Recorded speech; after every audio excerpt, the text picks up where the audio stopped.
My name is Jenna Baker, and I'm the Director of Prevention at the Traverse Bay Children's Advocacy Center. Child Abuse Prevention Month is important for increasing awareness in communities, specifically for shifting the focus from reaction to prevention when it comes to the response to child abuse and neglect. Our theme this year for 2026 is Making Waves for Social Change, focusing on the social norming that our theory of change is for adults to be equipped and confident in preventing harm before it happens. There are a lot of misconceptions surrounding the prevention of child abuse and neglect. One of the main ones is that abuse and neglect is inevitable, that it's a problem that's always going to exist, and that's just not true. Child maltreatment is fully preventable. We know that. We can look at social systems and family supports and look at how we can adjust those to increase the support so that everyone has the tools, the knowledge, the skills, and the resources they need to keep kids safe and prevent harm before it happens.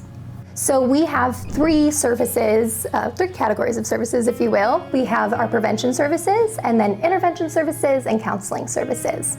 So we work to support our local law enforcement, children's protective services, and prosecuting attorneys' offices in conducting their investigations. We don't conduct investigations, but we assist them with the child forensic interviews. So what that looks like is when a child is first kind of entered the investigation system, they need to be spoken to about what happened, and that takes some sensitivity, that takes a lot of education on how to talk to kids in a developmentally appropriate way, and in a way that doesn't deter the child's memory or ask too much of someone in a sensitive setting. So that's how everything kind of starts here at our center, is a child and their family coming in to receive that forensic interview. While the child's in the forensic interview, the non-offending family members will be met with a family advocate, who's another professional here at our organization, who sits with them to go over the process, answer any questions they have, and help maybe reduce any hesitancy or worries about the process, especially here.